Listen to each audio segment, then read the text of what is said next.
नमस्कार, public news देख रहे हैं आप। जैसे जैसे मुंबई नगर पालिका के चुनाव की तारीख नजदीक आ रही है, मुंबई की राजनीति में उथल पुथल तेज होती जा रही है। सत्ता की सबसे बड़ी नगर निगम की जंग अब केवल पार्टियों के बीच नहीं, बल्कि पार्टियों के अंदर भी फूट और विद्रोह का रूप ले चुकी है।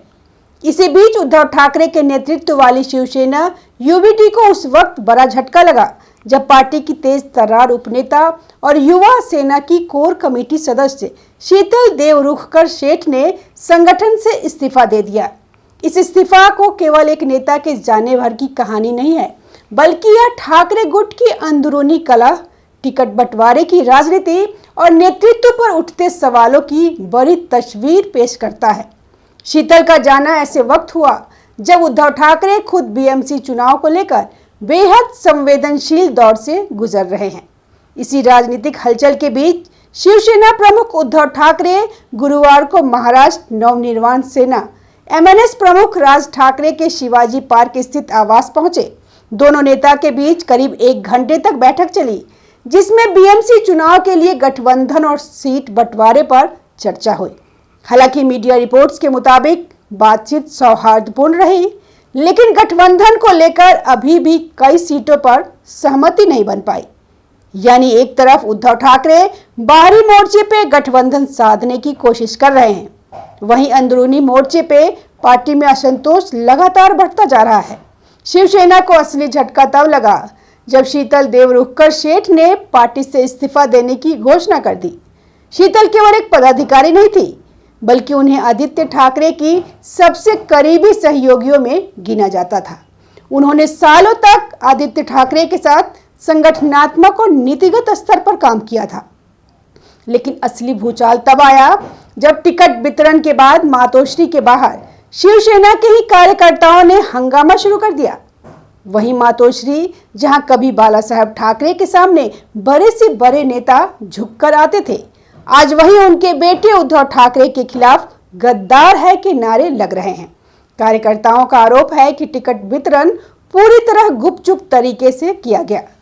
सोमवार रात करीब 125 उम्मीदवारों को चुपचाप बुलाकर एबी फॉर्म दे दिए गए।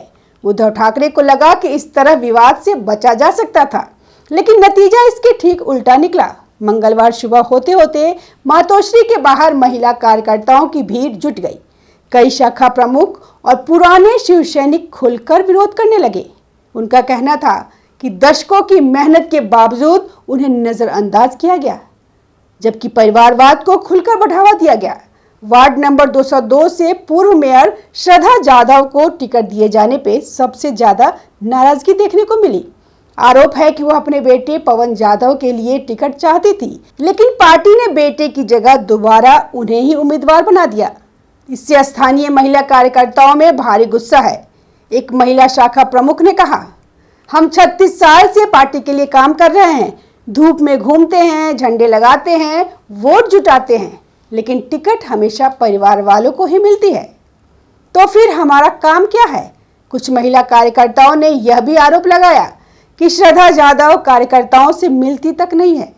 यहाँ तक कि साड़ियों के वितरण से जुड़े एक आर्थिक लेन देन को लेकर भी आरोप लगाए गए। हालांकि इसकी आधिकारिक पुष्टि नहीं हो सकी। नाराजगी सिर्फ एक वार्ड तक सीमित नहीं है। वर्ली माहिम और आसपास के इलाकों में 3 जगह विरोध सामने आए।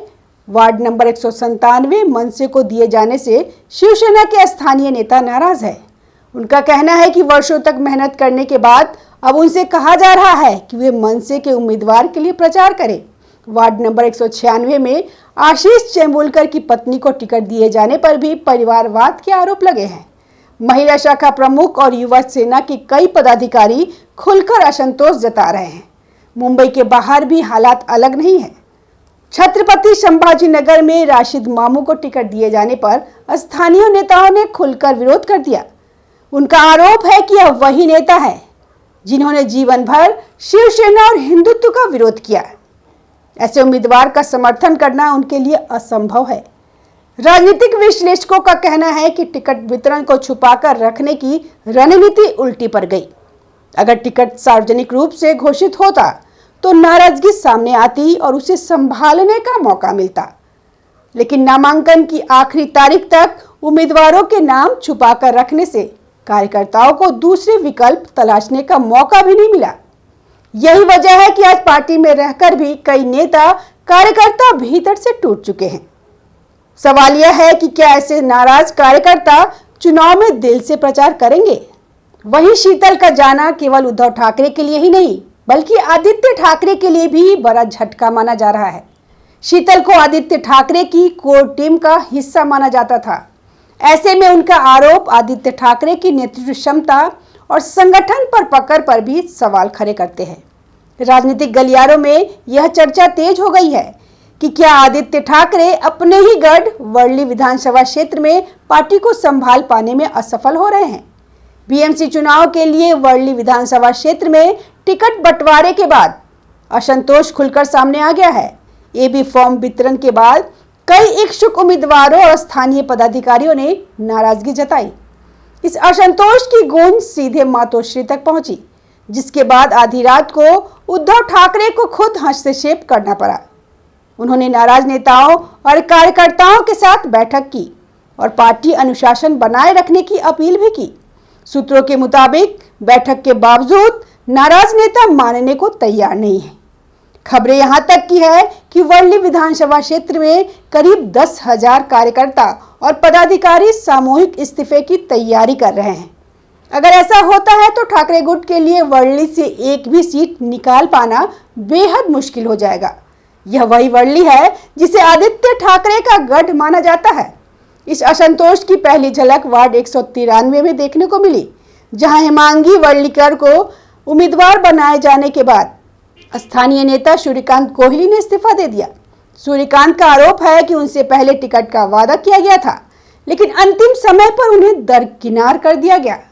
यह इस्तीफा संकेत देता है कि पार्टी के भीतर नाराजगी कितनी गहरी है और आने वाले दिनों में यह और बढ़ सकती है। बीएमसी चुनाव 15 जनवरी को होना है और मतगणना 16 जनवरी को होगी। चुनाव से ठीक पहले शीतल देवरुखकर सेठ जैसी नेता का पार्टी छोड़ना और वर्ली में असंतोष का विस्फोट यह संकेत देता है कि ठाकरे गुट के लिए यह चुनाव आसान नहीं होने वाला। एक तरफ भाजपा लगातार सेंध लगा रही है, दूसरी तरफ अंदरूनी कलह पार्टी की जड़ों को कमजोर कर रही है। सवाल यह है कि क्या उद्धव ठाकरे समय रहते संगठन को संभाल पाएंगे या फिर बीएमसी की सत्ता की यह लड़ाई उनके लिए सबसे बड़ी राजनीतिक चुनौती बन जाएगी।